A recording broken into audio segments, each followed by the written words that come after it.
you're fascinated by death or it scares the absolute life out of you, then this video could be for you. In order to understand this, we first need to think about consciousness.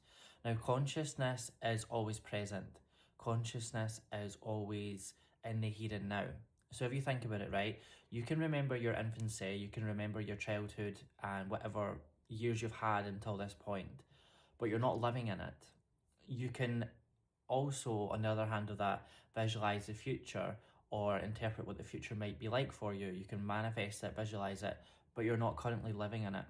What you're currently doing right now is living in this present moment, which is where your consciousness is at. Your consciousness is always present. It's always in the here and now. So the reason that I've come up with this theory, or, you know, come to this conclusion and perspective, is one night I was lying in bed thinking about death and life and stuff, and I got quite upset thinking, oh, but I don't want to, like, not be Jordan. You know, like, how can I continue this existence but not be Jordan again, because obviously my body will die. So I thought about it in like a way where, as I said, with the here and now, that you're always in the now.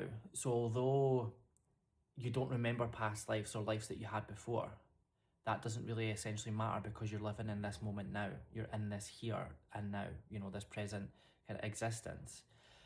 But what's interesting is existence is continuous, because if you think about the life cycle of a tree, right? So every year that tree blossoms, that it comes out in bloom, it then fades away and dies and restarts that cycle.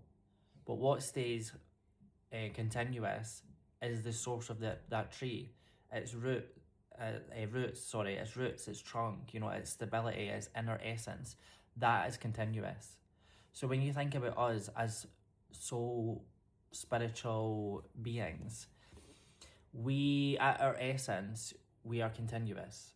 So yeah, okay, like the current lifetime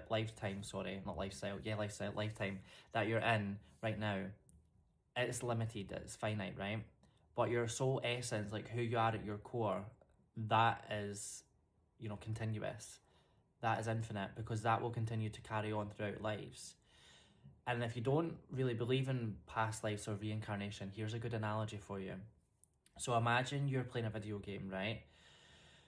You as the player, you're playing this video game that, say it's like an RPG. You've made up your character, you're going through all these different side missions, the storyline, the plot, and eventually you complete the game.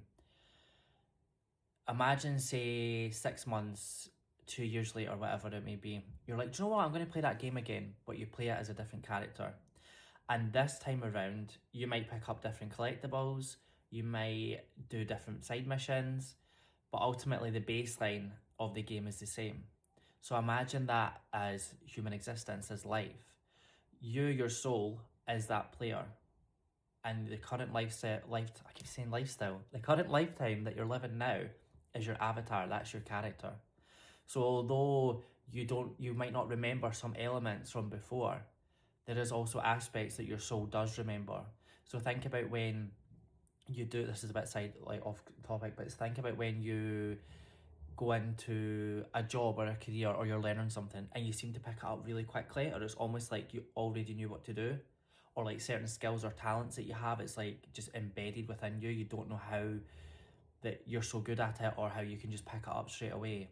But that's something that you learned in a previous lifetime. Anyway, that's a different topic.